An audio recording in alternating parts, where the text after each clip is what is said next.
Welcome to Pitching Perspectives Inside the Mound, Episode 2. Today I have with me is Grant Knipp, the catcher slash closing pitcher, do-it-all guy at Campbell University. How you doing today, Grant? Doing great. How are you? I'm doing good. The first thing I want to talk about is we'll flash back to, let's not talk about your current success right now. Let's flash back to this fall. Y'all have a pro day at Campbell.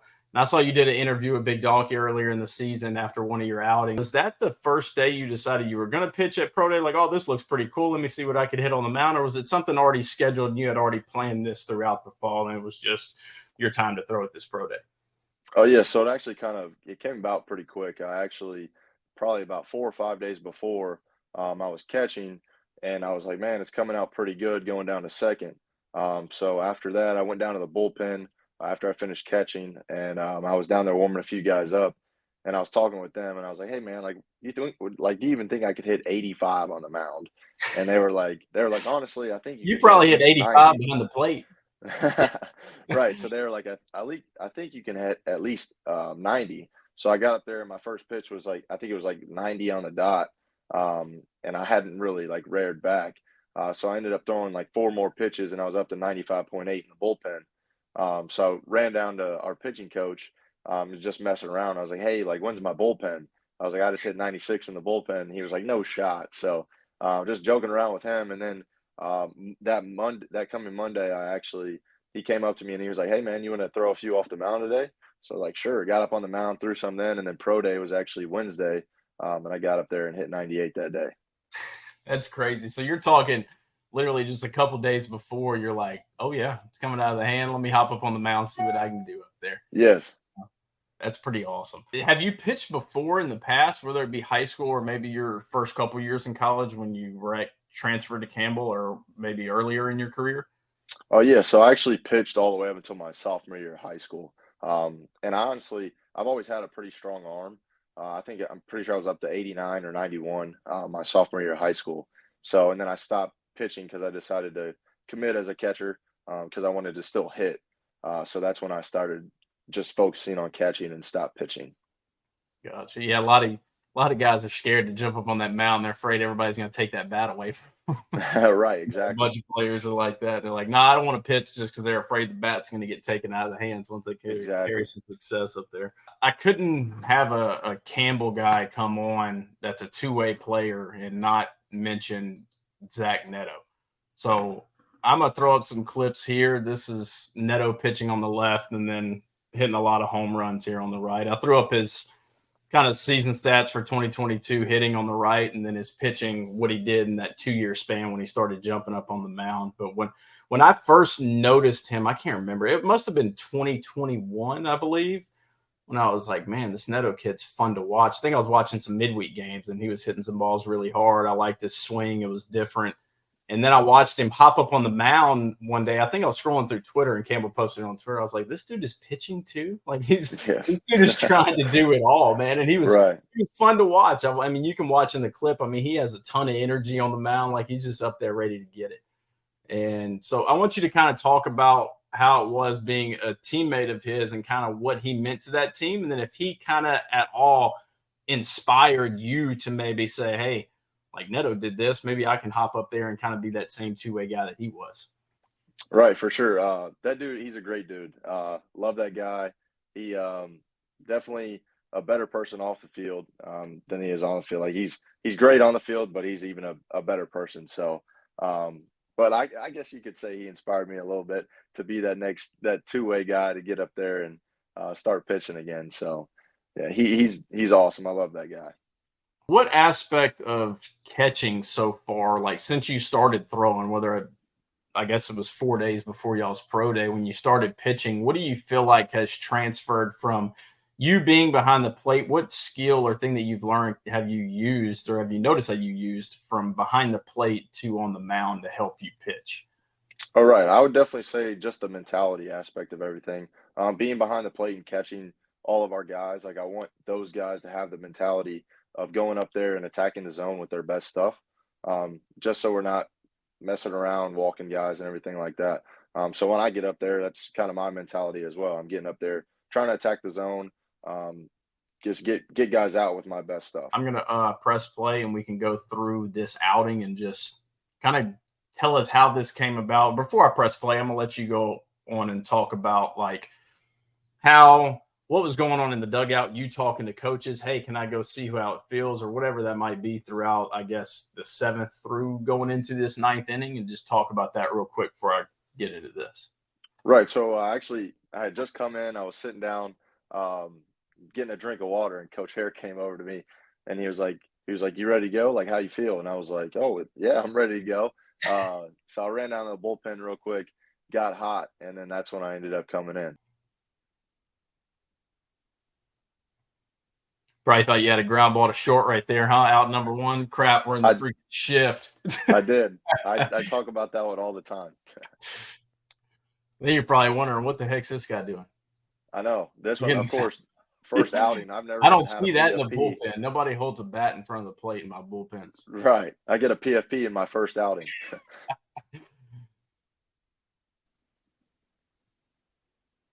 Was that change there?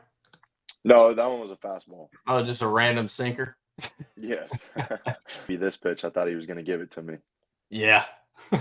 So right there. So now you've got, so there's runners at first and second. You got the tying run at second. You got the winning run at first. Y'all are playing the number 11 team in the country right here in the midweek game. Yes. Where, I mean, this is a big game, huge for your RPI and everything. And you're 1 out away, but you're also 1 swing away from shoot. This thing might Right. get out of hand. Exactly. This is my first time Exactly. up here. So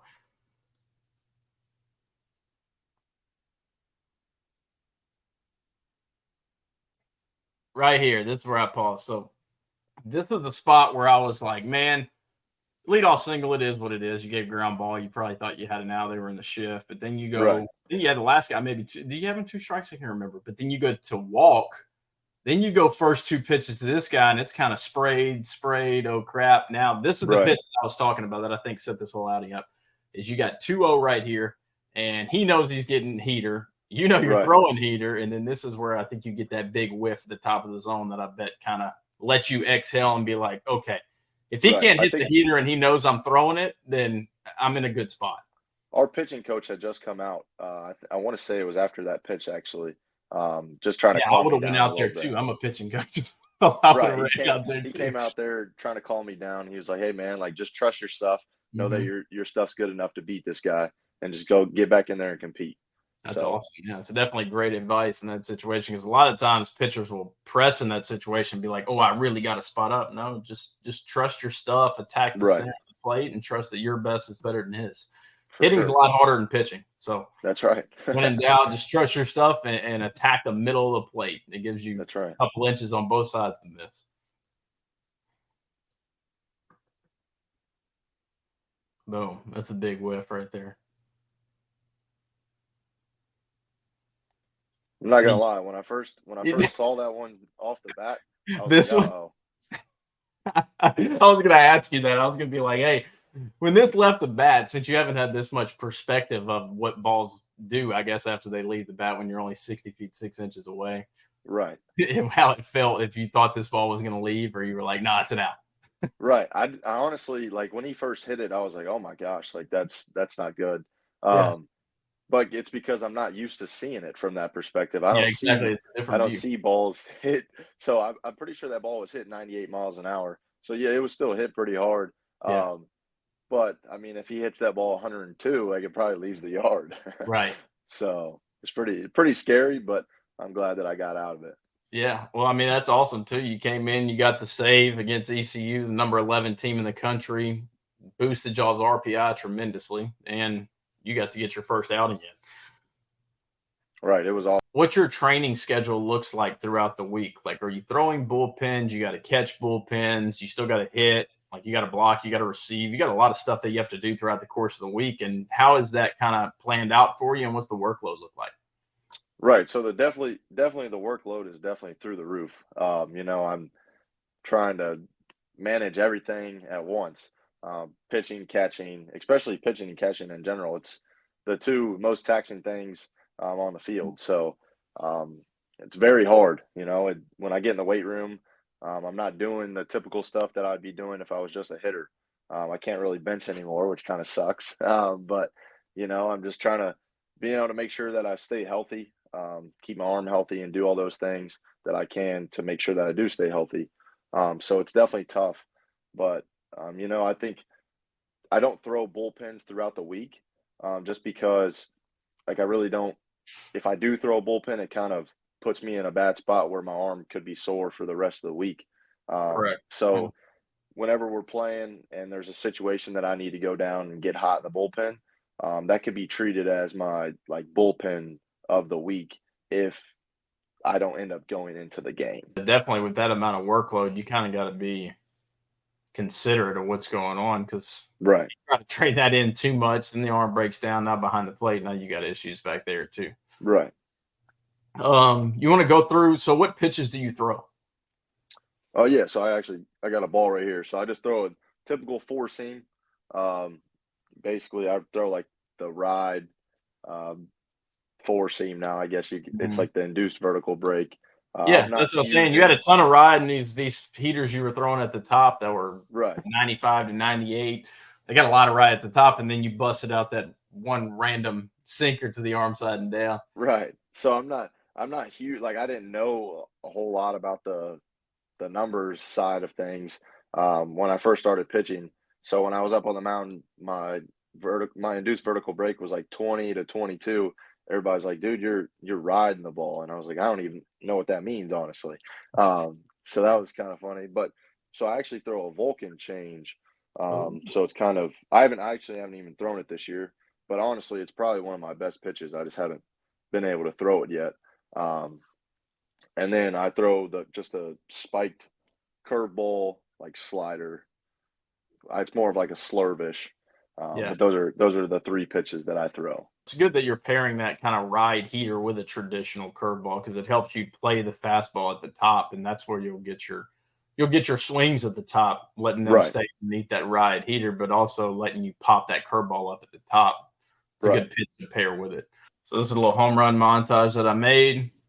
You have 15 right now, which you are second in the country as I last checked, I think this morning. Um, Yes. the average and stuff I think is not up to date here just because I had taken it, I think Friday. I think before y'all played on Friday. These are your numbers, but I mean, as it ranks now, I think I currently checked you're eighth in the country in average, first in the country in RBIs, and second in the country in home runs. And I think you've played less games than a couple of these guys that are above. So with the full year behind the plate in 23, how much do you think that helped benefit you on the offensive side? And what did you learn while sitting back there for that whole year that's helped you out this year? Oh, it benefited me a ton. Just getting all those reps was one thing that really helped boost my game. Definitely at the beginning of the season last year, I was struggling going through some swing changes and just honestly not getting in a consistent um, routine of something that I was doing every day. So then towards the end of the year, when I was able to get in there every single day and get all those reps, that's something that really helped me to elevate my game, and then just carrying that on into this year, keeping the same routine every single day, trying not to ride the highs too high, ride the lows too low, just trying to stay right in the middle the whole year. And that's where I've been at. The power numbers. So in the past, have you always been a big power guy, or is this year what is you think has transpired into more power numbers increasing? Is it kind of because I know a lot of people like some power hitters that I've dealt with in the past, like that I've coached before. I mean, I'm not a hitting coach by any means, but I'm saying I've noticed some of them like already had a ton of juice in the bat. Just they would hit like 215 and hit 4 home runs, and it's like, dude, I think you just need to tone down the swing intensity because you're trying to hit balls 600 feet, and they all count as one run, whether they go 315 or 600. Right. And it would allow them to run into more baseballs, and they tone the swing intensity down a little bit. They would start having way more barrel accuracy than what they had when they would just swing all out trying to hit balls as far as they possibly could. So just kind Right. of get into what on your side, what do you think has kind of increased that power for you? Definitely one thing that I think has increased my power. Last year, our hitting coach, he literally just told me to start catching balls out in front. I was getting into an area where I was kind of getting um, caught in between of what pitch I was sitting on, and it made me end up being a little bit late or something. So I ended up towards the end of the year last year, he was like, "Hey, man, I just want you to think about catching the ball out in front. Not necessarily trying to pull everything, but just catch it out in front of the plate, catch it out in front of my front foot." And I think that's one thing that turned my power numbers around. And then the other thing was this past summer, I took the summer off of baseball and just decided to get in the weight room and try to get stronger, get faster, all those sorts of things. And I think I put on 10 pounds, and I think that's where some of the power numbers come from as well. Yeah, those are both good points. I mean, the weight room's obviously huge, but then when you started talking about catching balls out front, that's big, especially big, strong guys. Y'all can be fooled, man, and still drive baseballs 280 feet in a gap and can be Right. completely fooled. Like sitting fastball, get breaker down and away, leaning out in front, boom, just throw the bat head. And I've seen it happen to me when I was in college. Um, so I'm paying a fastball low and away, and then my buddy Michael Sullivan just leans his bat head out over the plate and then yanks me over the scoreboard. And I'm like, how's that even Right. possible? Exactly. What are we doing? Like, Exactly. I'm about to quit baseball if I can't get outs on that pitch and it gets flicked over the scoreboard. Right. Um, but yeah, I mean that's definitely a big point because when you get jammed up and tied up, it doesn't matter. I mean, you're hitting balls off the handle. You can only hit those so far, but when you get out and when you start catching balls out in front, you can definitely start doing some damage out there. I want you to touch on the roller coaster of you being a highly touted high school player to ending up at Alabama, end up redshirting, transferring to Campbell, then being the backup at Campbell, and then now it all coming full circle and you being a highly touted player again. Most athletes, this happens to a lot of people that are highly regarded out of high school, go to a big program, name kind of gets mixed around in and lost, and they end up transferring, go to JUCO, whatever, and a lot of them just can't make it out mentally. Like they lose a lot of confidence during that time frame, and they never really make it out of it. You've kind of, I don't know if you were ever in it, but I know that you were kind of that highly touted guy. You transfer, you end up being a backup, and then now it's coming back full circle where you're one of the top players in the country. And how would you handle that whole situation? And how would you advise other players that are coming out of high school to handle that same thing? Right. I think I almost have the same experience now that I have in college that I did in high school. My high school went in as a freshman, was on varsity, didn't really play a whole lot. Same thing sophomore year, I was the backup catcher. Junior year was my first year that I was the starting catcher. Kind of had a breakout year, and then senior year was COVID, so I didn't even get to have my senior year. But then I went to Alabama, like you said, and kind of got thrown in the mix of some different names, and then all of a sudden I ended up having the red shirt there. Just wanted to develop and put on some weight, get stronger and everything. And so then at that point, it was like, man, I don't even know if this is something that I really want to do anymore. Kind of had that mindset the whole time I was there. Didn't really have any drive to get up and like go and work, do extra work, anything like that. So then when I got to summer ball and I decided to make that transfer, I wanted to find a place that I could really find the love for the game that I've always had. So that's why I ended up choosing Campbell. Got here, loved the entire fall, and then got to the season, ended up getting hurt about midway through the season. And then the other guy, our other guy, took over, and he started going off. And so then I just at that point had to be a great teammate. I'm just being happy for the other guys. And then when I get my shot to get in there and do what I know I can do, and so then that's when my turn came around the next year, and I was able to do that. All right, guys, that's going to be it for episode 2.